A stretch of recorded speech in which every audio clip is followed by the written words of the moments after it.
Bonjour à tous, c'est le Killer qui vous parle donc pour une nouvelle review vidéo aujourd'hui consacrée sur un set Exoforce. Donc effectivement, ces deux premiers jours de semaine, on va faire du Exoforce donc avec hier le Grand Titan et donc aujourd'hui on va continuer sur le set moyen avec le Stealth Hunter si je ne dis pas de bêtises, voilà.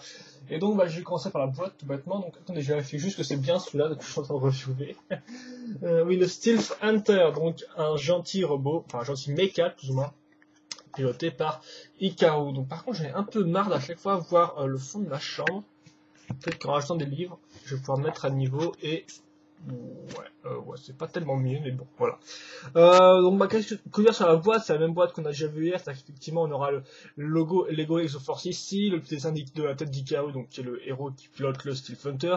Et sur le côté, vous aurez donc plusieurs signes Jap avec différents éléments du robot, comme par exemple son arme ou sa double lame, hein, qu'on verra plus tard. Ici excusez-moi, une petite image pour montrer que vous pouvez soulever le clapet de la boîte. Là, le petit logo qui vous montre euh, le mécanisme avec la brique électrique, non pas la brique, n'importe quoi, la brique lumineuse, voilà. Et donc bien évidemment devant vous avez le modèle en lui-même donc qui est prêt à l'attaque. Et donc comme j'ai déjà dit dans ma review précédente, donc le logo Exoforce, le logo de la lumière et aussi le modèle en lui-même, eh bien sont en relief. Voilà, c'est-à-dire qu'on passe la main dessus, on remarque bien qu'effectivement il y a une espèce de couche un peu en carton par-dessus, ce qui fait que voilà, on a une espèce d'effet sympathique. On remarquera en fond qu'on a le pont, donc comme vous pouvez voir. Et d'ailleurs même petit clin d'œil là, qu'est-ce qu'on a? Eh bien c'est le modèle alternatif du Grand Titan qu'on a vu hier, donc le Titan Tracker, voilà. On ouvre ça, donc forcément ici on a un comics, voilà, donc cette fois-ci c'est le Stealth Hunter euh, contre je n'ai plus qui, contre je ne sais plus qui, contre en fait voilà, le quatrième mecha qui est donc celui des robots et donc qui a un lance-flamme. On le retrouvera la semaine prochaine normalement si tout va bien, voilà. Et donc que dire de plus? Oui, j'ai le comic, voilà, bien sûr il attaque et il tue le méchant avec son espèce de, oui, de fusil laser, on va appeler ça comme ça, voilà. Et donc là, bien sûr, vous avez l'estampe à la japonaise, donc avec une estampe à la japonaise avec une espèce d'effet de peinture à l'eau, voilà, avec le méca en lui-même, donc qui est full de face, quoi, tout bêtement. Le mécanisme pour la lumière que je vous ai montré ici. Là, en bas, vous avez le modèle alternatif, donc avec le même filtre de peinture à l'eau, qui est le Stealth Wasp, voilà. Et ici, l'espèce de signature, en fait, faire comme si c'était une illustration, voilà, faite par un artiste, avec là, le logo d'Icarus. Ils sont tous un espèce de petit logo, voilà, pourquoi pas, sympathique. Ici, le modèle 112 Icaro, donc. Voilà, les autres, on s'en fiche, un peu de l'autre côté. Derrière, vous aurez la même photo qu'avec le Grand Temps, c'est-à-dire qu'effectivement, vous aurez le modèle combo, donc là encore, les instructions, tout comme le modèle alternatif que je n'ai pas précisé, vous êtes censé les trouver sur le site internet d'Exoforce, s'il existe encore, j'ai toujours pas vérifié, je vérifierai pour mes prochaines reviews, je peux vous le garantir. Et donc là, tous les modèles sortis dans la Wave 1, voilà. Donc les 4 sets moyens, les 2 petits sets qu'on a déjà revus la semaine dernière, et les 2 sets un peu à part qu'on retrouvera aussi par la suite. Maintenant, on va passer au mode d'emploi très rapidement. Donc voilà, on a la même image ici. On ouvre le petit bouquin. Le Stealth Hunter se construit en 24 étapes, plus 2 étapes pour les stickers. Voilà. Qu'on pose à la fin. Du moins qu'on posait à la fin avec les 2006. Après, ça changera, comme je l'ai déjà dit, avec les en 2007, où là, on les posera au fur et à mesure de la construction, ce qui sera un peu mieux. Voilà. Là, où il y a la liste des pièces. La même image du petit diorama avec tous les sets de la Wave 1. Sauf le Super Nova, mais c'est une édition spéciale, donc vous savez peut-être, ou peut-être pas, mais la plupart du temps, les 7 éditions spéciales n'apparaissent jamais dans les pubs, dans les promos ou quoi que ce soit, en fait. Ça apparaît souvent un peu au dernier moment dans les magasins, donc là, il y a sur la modèle combo, et voilà, 2 pages pas trop intéressantes. Et donc, après ce petit sujet sur cette édition spéciale, on va pouvoir passer maintenant au set en lui-même avec la figurine tout d'abord. Donc, Hikaru, voilà. Ikao, alors qu'il y a une nouvelle coupe de cheveux, un nouveau mood, comme vous pouvez voir, cheveux bleu clair, hein, encore une fois de plus, Lego a fait... Donc tous les personnages de manga n'ont pas des cheveux de couleur flashy, hein, mais chez Exoforce c'est le cas, donc lui c'est du beau bleu clair, et c'est une autre coupe de cheveux qui est plutôt sympathique, et d'ailleurs qui me semble qu'on reverra qu'une fois en fait recoloré en noir avec Genki, mais ça, Genki on en parlera plus tard quand il apparaîtra quand il apparaîtra dans un set, quoi, tout bêtement, qu'on reviewera. Ensuite, les yeux sont différents. Remarquez que lui a des espèces de petites lunettes, des espèces de petites taches ombreuses autour de ses yeux. Et bien sûr, double face, donc forcément, il a un côté vénère et un côté neutre, pas très content. Un côté neutre douteux, genre, je sens que les robots préparent un mauvais coup. Enfin, un truc du genre, quoi. Il a un peu cette tête-là. Donc, bien sûr, vous la tournez comme ça et hop là, magique, il est vénère. Donc, moi, je préfère en neutre, hein, bien évidemment, voilà. Et enfin donc le costume donc qui est la même schéma de couleur que son robot, c'est-à-dire qu'effectivement blanc avec un peu de bleu là où vous aurez du noir et de l'argentin rajouté, voilà grand noir, très classe. Bon bien sûr articulation d'une magnifique Lego, c'est un peu débile donc je pense pas que je vais le refaire longtemps mais voilà, hein. Une articulation par jambe, deux articulations par bras dont une sur la main qui peut tourner et bien sûr une articulation rotation au niveau de la tête hein, bien sûr. Le max que vous pouvez faire, mais bon vous connaissez bien les figurines Lego, je pense pas que je vais devoir vous montrer à chaque fois. Donc c'était des carreaux, une bonne petite figue en plus. Et maintenant, ce modèle en lui-même, donc encore une fois, plus on va partir d'un modèle tout à fait démonté, et on va le monter au fur et à mesure que je vous expliquerai en fait comment les différentes parties s'emboîtent. Donc on va commencer avec la base, qui est une base, effectivement c'est la base des 7 moyens Exoforce de 2006 tout du moins, donc effectivement ce sera à chaque fois la même, c'est-à-dire qu'on va partir d'une base comme ça, avec là la pièce spéciale pour accrocher les jambes, puis ensuite on va mettre deux pièces sur les côtés qui serviront à accrocher ces pièces techniques là. À la fin du modèle, cette partie-là se retrouvera dans ce sens-là, voilà, donc dans ce sens inverse. Ah oui, remarquez vite fait cette pièce-là, j'ai pas parlé hier, mais qui sert à retenir le mécanisme, hein. Le mécanisme pour la brique lumineuse aussi, on y reviendra plus tard si vous n'avez pas vu ma review sur le Grand Titan.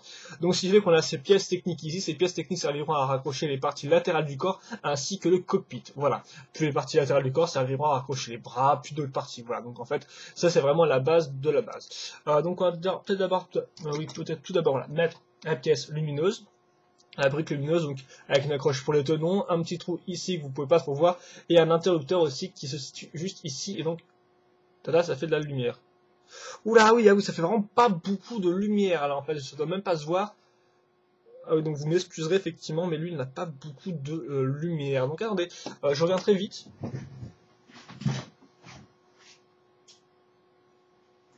Voilà, excusez-moi. Je suis allé choper en fait la brique lumineuse du Grand Titan, comme ça, quand je devrais l'allumer pour vous montrer où elle apparaît sur le modèle, ce sera quand même beaucoup plus clair qu'un truc qui est vraiment très faiblard, hein. Donc on va mettre ça sur le côté pour l'instant. Et donc tout bêtement, voilà, donc je vais la mettre comme ça, je la fais glisser à l'arrière. Et voilà, on enfonce ça dans le petit trou, et puis c'est bon. Donc on va passer à la suite, maintenant avec les parties latérales. Oh, le cockpit, on va le mettre en dernier, tiens, pour changer. On va le mettre en dernier pour changer le cockpit. Voilà. Donc voici les parties latérales, à quoi ça ressemble. Donc forcément, sur les côtés, on aura ces pièces, ces briques avec des trous circulaires pour pouvoir mettre ces parties-là, donc comme j'ai dit tout à l'heure. Après, bien sûr, c'est du Exoforce, donc vous aurez vos fameuses pièces pentues un peu courbées, pas mal de stickers partout, ici et là. Là, vous remarquez par contre, on va utiliser cette pièce-là pour les bras, contrairement au Grand Titan, qui a des bras un peu plus spéciales, hein, qui se faisaient avec qui s'accrochaient avec des trous tout simples comme ça. Là, on aura des pièces, en fait, qu'on retrouvera effectivement sur les jambes.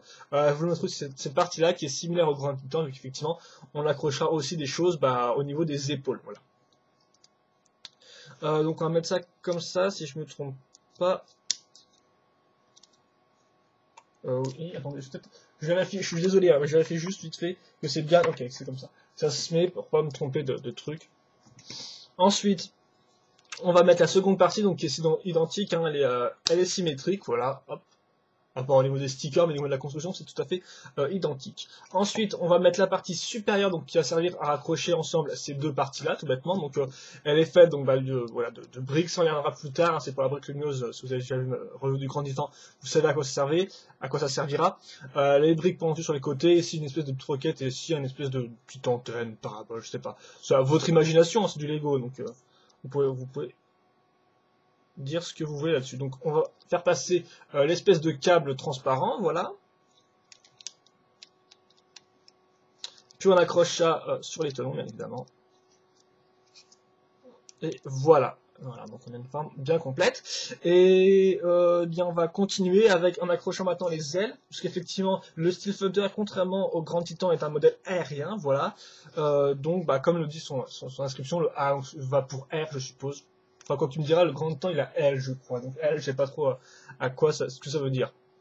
Donc les ailes sont très simples, hein. Une grande brique pentue et courbée, voilà, plus vraiment une grosse brique, hein. Ils n'ont pas cherché à faire dans quelque chose de très, comment dirais-je, oui, quelque chose de très fin, quoi. Voilà, c'est la grosse brique, puis après cette partie-là qui servira donc à l'articuler, mais on reviendra dessus plus tard.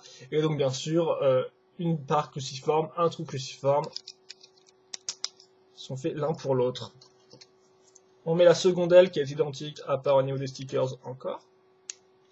Voilà, donc ça commence à prendre forme. Et enfin, on va mettre le cockpit. Donc le cockpit qui est un peu différent du Grand Titan, comme on peut le voir à ce niveau-là, voilà. Après, il est un peu plus fragile. Par contre, il a une poignée de commande à ce niveau-là. Hop, c'est déjà mieux que rien du tout. Un petit sticker avec la visée et tout, donc c'est assez classe, quoi. C'est un bon petit design qui change un peu du design vraiment très carré du Grand Titan. Voilà. Et donc on accroche ça sur les deux espèces de barres qui ont, d'espèces de briques techniques qui ont un tenon au bout, voilà, tout bêtement. Et donc voilà comment ça rend si je me trompe pas. D'ailleurs ça me semble un peu... ça me semble quand même un grand espace vide, mais je pense pas que je me sois trompé. Non, non, c'est bien comme ça. Après bon, ils cherchent pas spécialement à mettre différemment. Ils le laissent tout droit chez Lego, hein, donc voilà. Je dirais rien là-dessus. On va plutôt continuer le modèle. Donc maintenant on va passer aux jambes en elles-mêmes. Après les bras, puis après en fait on aura fini quoi. Je pense que là j'ai fait un bon petit timing. Donc les jambes, encore une fois de plus, c'est l'articulation Knight Kingdom, donc articulation crantée. Donc il y a 3 pièces de ce type-là, une ici, une là et une là pour les pieds. Ensuite, bien sûr, on va boucher ces différentes parties avec des pièces. Encore une fois, la partie supérieure, vraiment, c'est juste une seule pièce, hein, souvent qui sont une pièce qu'on verra plus tard qu'on voit souvent dans les modèles de voitures, tout bêtement. Ensuite, cette partie-là qui est assez similaire au Grand Titan, donc effectivement, on va aussi utiliser cette espèce de pièce qui à la base sert avant tout pour mettre des plaques d'immatriculation sur les voitures, enfin tout le monde servait, maintenant il y a d'autres techniques plus complexes, mais à l'époque ça servait surtout pour mettre des plaques d'immatriculation. Là, effectivement, ça servira à raccrocher les briques de ce côté-là et aussi ici pour mettre la brique courbée. Là, on va mettre la même pièce que sur le Grand Titan, donc pour couvrir ça. Mais là, par contre, comme vous pouvez le remarquer, sur le côté, il n'y aura pas une autre pièce comme ça, comme sur le Grand Titan, mais il y aura une espèce d'aile, voilà, accrochée grâce à cette pièce-là.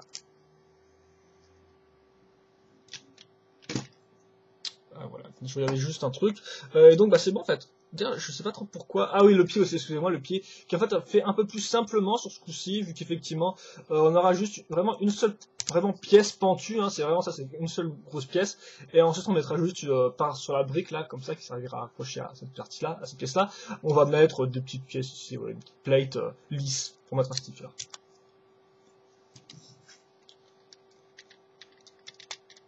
On met ça donc dans ce trou-là, tout bêtement. Idem pour l'autre jambe qui est identique en tout point.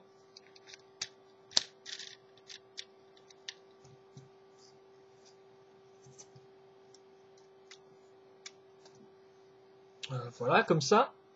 Et ensuite, on va passer aux bras. Donc les bras sont différents par contre. Donc on va faire peut-être le bras gauche en premier. Donc ah ok d'accord, j'ai oublié une pièce là-bas, faut que j'aille la chercher après. Donc effectivement là, donc le bras gauche, bien, comme je vous l'ai dit, contrairement au Grand Titan, là il utilise des pièces directement comme ça tout d'abord, et ensuite il utilise des pièces comme ça. Souvenez-vous, le Grand Titan utilise juste des pièces comme ça, donc c'est des petites articulations à ce niveau-là. Là, c'est différent pour les 3 autres modèles en fait, tout bêtement. Donc ce qui me fait dire que peut-être que le Grand Titan a été designé en premier, puis ensuite ils ont uniformisé les Titans, enfin les 7 avec cette partie-là. Donc là, c'est la même pièce qu'on a vu avec sur les jambes, hein, donc rien de nouveau. Au bout, on aura par contre, là, donc on a ça, puis on a cette pièce en T ici, et puis après on a un assemblage de barres techniques, donc pièce toute faite qu'on retrouve dans les box, en 2002 dans les Lego Bionicle. Cette partie-là qui servira encore un peu plus grâce au truc cruciforme qu'elle forme de mettre le tuyau transparent. Et bon, le canon à bitfoil au bout, voilà ce qui fait un peu une espèce de sniper laser, je suppose, je ne sais pas trop. Donc attendez, je vais chercher une pièce vite fait. Donc effectivement, on va assembler là le câble transparent. Ouais, bon, je passe à fibre optique, mais c'est pas vraiment une fibre optique. Quoi. Fibre optique, c'est plus pour le transfert de données, genre de choses, quoi. Donc c'est ça qu'a le transparent. Donc je mets ça bien sûr là-dedans, hein, voilà, dans l'endroit où c'est fait pour. Hop. Et ensuite, je prends donc le câble transparent, je le case donc dans le fameux trou cruciforme qu'on a déjà vu hier avec le Grand Titan. Alors attention, parce qu'il va faire passer quand même le truc dans 2 pièces à la fois, et donc je suis pas sûr de ma réussite à ce niveau-là, je vais vous avouer. Ah, c'est vrai que c'est un truc que je n'avais pas prévu. Donc attendez, voilà, j'ai changé de stratégie. On va faire ça séparément d'abord. On va faire passer d'abord une pièce par une pièce, si j'y arrive. Ah, excusez-moi si vous voyez mes cheveux. Hein. Voilà, on va mettre ça comme ça, puis ensuite on va mettre la seconde pièce ici. Ouais, là on a un tout petit bout qui dépasse, il faut qu'on ait un bout qui dépasse. Bon, normalement il est censé être plus grand, mais là je pense qu'il suffira pour la review, parce que après je dois encore faire la review en anglais, donc voilà. J'ai pas trop envie de... de me reprendre la tête avec ça. Donc ensuite, eh bien, on n'a plus qu'à mettre une espèce de viseur, voilà, cette pièce cylindrique dans l'espace, dans le tuyau qui ressort, tout bêtement. Voilà, et donc là, voilà, ça tient bien, pas spécialement à le mettre, à l'enfoncer plus. Enfin, et pour conclure, on aura là le second bras, donc identique à ce niveau-là, identique même pour l'articulation ici, puis juste après directement relié à l'arme en elle-même, qui est une espèce de double épée. Donc en fait, le moule de l'épée se trouve avant tout dans les Knight Kingdom, il me semble. Là, vous l'avez en blanc, je ne connais pas ses couleurs d'origine. Voilà, je ne sais pas si c'était déjà en blanc avant, ou c'est une recolor. Voilà, danger, sharp edges et trucs comme ça. On va dire que c'est asymétrique, vu qu'on a la lumière ici, et non pas de l'autre côté en fait, tout bêtement.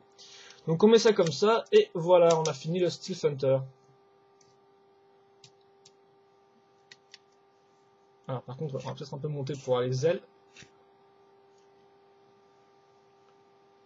Donc j'ai vraiment peur qu'il tombe, je vais quand même faire mon petit turnaround. Après on passera aux articulations, et puis bah après voilà, ce sera la temps de finir la review, de conclure la review. Alors est-ce que j'arriverai à faire une vraie conclusion pour une fois avec un set Lego System? C'est la grande question.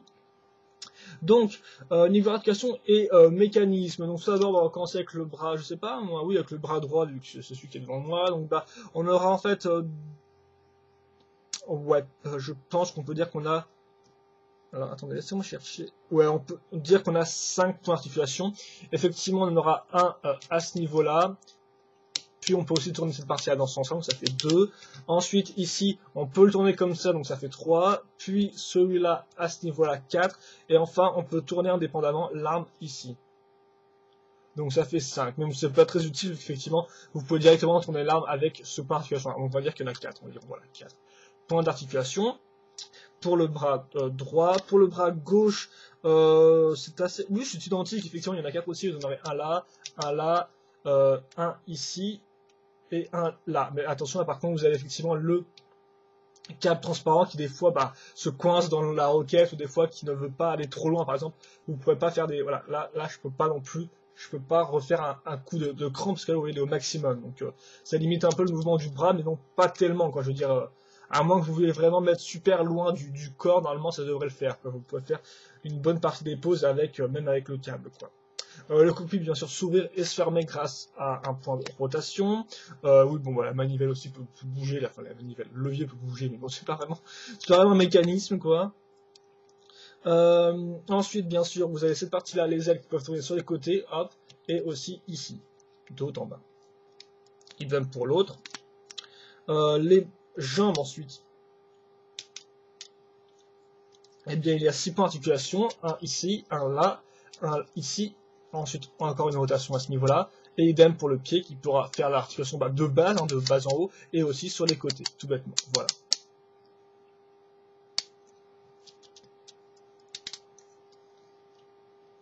Et enfin, donc le mécanisme, c'est effectivement la brique lumineuse qu'on a utilisée, donc tout bêtement pour ceux qui n'auraient pas vu ma review d'hier. C'est assez simple. On va juste presser cette partie-là, donc une espèce de gâchette. Et en fait, en faisant ça, excusez-moi, quand je presserai vers le bas cette partie-là, la partie qui est ici en fait, et qui relie le cockpit, elle montera en haut, quoi, tout bêtement. Et comme on peut le voir, on a une espèce de petite pièce grise en fait qui est sur l'interrupteur, ce qui fait qu'effectivement, dès que j'appuie, l'interrupteur se monte et active la brique lumineuse par elle-même. Donc, comme je fais ça, voilà, hop, voilà. Et donc là, effectivement, ça va servir de viseur laser, comme on peut le voir au sniper. Donc là, il n'y a rien, et là, j'allume. Et bien sûr, la lumière passe tout du long du câble, et voilà, arrive au bout. Et donc ça fait une espèce de... Là ça sert de viseur laser, ça servait plus de canon sur le Grand Titan, donc bon, c'est vrai que les utilisations diffèrent d'un mecha à l'autre. Et donc oui, donc enfin, bien sûr, la partie ici, espèce de petite cheminée, qu'on appelle ça comme ça en 2006, vous appuyez dessus, et voilà, si vous appuyez, vous pouvez retirer comme ça, c'est facilement la brique lumineuse, sans avoir à essayer de mettre vos doigts et essayer de la retirer. Donc là, ça marche très simplement. Et puis voilà, là on va remettre pour la fin de la review. Et donc voilà, on sera bon. Donc je vais mettre la figurine. En espérant que le truc se casse pas, parce que quand j'ai voulu retirer le cockpit la première fois, le truc s'est détruit dans les mains, quoi. J'étais assez genre, ah ok, pourquoi pas. On va En fait, la poignée lui touche le menton, donc en fait c'est peut-être plus un micro, en fait ça se trouve c'est à reconnaissance vocale son truc, je ne sais pas trop, mais enfin voilà quoi. Lego a pas spécialement assuré sur l'emplacement de cette poignée. C'est censé en être une, bien évidemment. Enfin, si c'est censé en être une, pas c'est censé en être une. Donc ouais, le bilan, donc bah on va peut-être mettre en pause déjà avant, faire un truc cool avec lui. Donc bah voilà, choix de couleur sympathique vu qu'effectivement c'est totalement c'est l'opposé du rouge, hein, c'est du bon petit blanc, voilà. C'est beaucoup plus clair, voilà, beaucoup plus cet aspect aérien au final avec ces couleurs vives et vraiment chatoyantes. Le grand titan est aussi assez chatoyant, mais voilà quoi, vous l'imaginez mal dans les airs. Après bien sûr lui, il a une panoplie de pièces bien spécifiques pour montrer que c'est un méca volant, hein, je veux dire, tu peux pas faire plus évident. Euh, donc voilà. Donc après niveau pièces, bah, encore une fois de plus. Ah oui, par contre le cockpit va vraiment du mal à tenir. Voilà, de face la pose est un peu moche, donc vaut mieux. Quand une pose est moche de face, essayez de la mettre dans différents angles, elle les rendra sûrement mieux, hein, comme ça par exemple, voilà.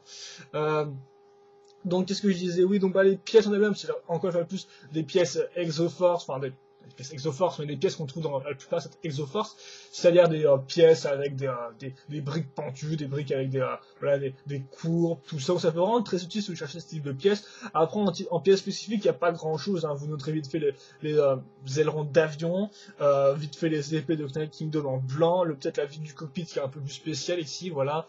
Mais à part ça, il n'y a pas grand-chose de plus, bien sûr. Il y a les fameuses pièces d'articulation pour les jambes. La brique lumineuse et puis voilà quoi. Donc en fait, j'ai pas vraiment de dire de bien ou de pas bien. Je veux dire, c'est juste tout à fait normal quoi. Pour niveau pièce, c'est pas incroyable, mais ça dépend de ce que vous cherchez quoi. Donc si vous cherchez des briques courbées, bah ça peut être pas mal quoi. Mais bon, je pense que la plupart des affolts qui cherchent des pièces en un nombre précis vont sur Bricklink hein, pour commander des briques en masse. Hein, on les acheter des 7 par 7. Donc ça c'est pour les pièces. Après bah, niveau construction c'est comme les grands titans, c'est-à-dire qu'effectivement une fois la base mise de côté qui est un peu originale, bah après il suffira juste de changer des pièces. Bon après effectivement lui a quand même une base différente, donc il n'utilise pas les mêmes pièces pour les bras, tout ça et tout, voilà. Mais après bon, à chaque fois le plus important c'est vraiment si vous connaissez pas comment Lego fait ses mécas 2006, de voir comment ils les font justement avec cette technique de briques, technique et système ensemble. Après le reste, bon enfin voilà, je veux dire c'est voilà, c'est après c'est un reskinage, c'est-à-dire qu'effectivement on va prendre la même base, on va mettre des pièces différentes à différents endroits des fois, mais on reste voilà quoi. Au final le design en lui-même changera bien évidemment, mais la construction globale elle restera identique à sa source quoi. Je veux dire c'est pas comme si tout allait changer du tout au tout, non donc voilà quoi. Donc bah voilà, une construction plus sympathique, ça dépend si c'est votre premier mecha ou non, voilà. Et normalement, elle vous change aussi un peu du grand titan, parce que encore une fois plus, on utilise des pièces différentes, donc normalement, voilà quoi. Même si la construction n'est pas révolutionnaire, au moins elle change un peu du fait des pièces utilisées. Enfin, le design est assez génial, je trouve personnellement. C'est vrai que le grand titan rendait bien, lui je trouve qu'il rend encore un peu mieux, parce que bon, il se donne vraiment l'idée d'être je veux dire on se disait que voilà, le grand titan était un peu un méca volant, enfin un méca aérien, non qu'est-ce que je raconte, un méca terrestre, mais après il n'y avait pas grand chose qui le rendait terrestre. Il avait peut-être c'est sûr un aspect un peu plus massif, mais au final il a quand même des bras super fins, tout ça, voilà quoi. Alors que là vraiment on a bien l'esprit aérien, on sent bien, je veux dire il y a vraiment beaucoup de détails qui permettent de faire ça, comme les ailes ici, les ailerons vraiment assez bien pensés sur les côtés. Les armes sont aussi beaucoup plus moins lourdes, donc avec juste une espèce de double lame assez sympathique, et une espèce de rang de sniper qui rentre pas mal vu qu'il est quand même assez grand et tout. Idem pour le cockpit qui est un peu plus spécial, moins carré, qui couvre plus le personnage, donc qui a aussi plus un aspect d'avion, un peu avec l'espèce de viseur, tout ça. Donc au final, il a vraiment un bon design celui-là, je trouve. Idem, toute la partie globale, toute la partie du corps est très bien faite avec les pièces ici sur les côtés, puis ensuite les petites épaulettes, puis ensuite les ailes, voilà. Donc c'est franchement un bon petit design. Et donc oui, bah là encore, une fois de plus, on verra par la suite, au fil des années, enfin en 2007, comment Lego a fait évoluer ce type de méca, un méca terrestre et un méca aérien, mais néanmoins, je pourrais dire que tous ces mécas-là sont néanmoins uniques, il n'y a pas vraiment de, je veux dire, ils gardent leur design, bien à eux, quoi, voilà, tout bêtement. Donc, on verra ça en fait, parce que je vois bien vous avouer qu'en 2007, après, c'est vrai que je jouais pas tellement avec mes sets, et même encore je ne joue pas tellement avec mes sets, donc c'est vrai qu'effectivement, j'ai un peu tendance à les monter vite fait, à aller arriver là, à dire ouais, c'est sympa, il y a les foutre sur une étagère, donc c'est vrai que les revues qu'on va faire me permettront de les redécouvrir, et donc après, je pourrais peut-être vous donner un meilleur avis quant à est-ce qu'il vaut mieux choisir un méca de 2007 soit de 2006, tout bêtement, voilà. Mais néanmoins, pour l'instant, à l'heure où je cette review, je dirais que le Steel Thunder a vraiment une bonne dégâts dégaine aérienne, et je crois qu'en plus j'ai pas mis voilà, un bon cran au niveau des ailes, a une bonne dégaine aérienne, voilà. Et après niveau défaut, bah, je pense que le cockpit est franchement super léger, enfin super faible là. Moi le fait de mettre le petit truc au bout est un peu chiant, je vais vous avouer. Mais sérieusement, à part ça, il n'y a pas de gros défauts. Voilà, j'ai pas vu de gros défauts, donc encore une fois plus, si vous avez des questions, des commentaires en me disant bah moi je trouve qu'il est pas bien pour ça, et bien n'hésitez pas à me les poser. Donc je pense que c'est la fin de la revue, on attend juste un peu. Voilà, attendez juste encore un tout petit peu et vos souffrances seront finies. Je vais mettre la brique lumineuse de l'autre dans Grand Titan, et je vais vous montrer les deux mechas gentils de cette première vague. Je ne compte pas le Supernova, donc comme j'ai déjà dit en début de revue, qui est un spécial édition.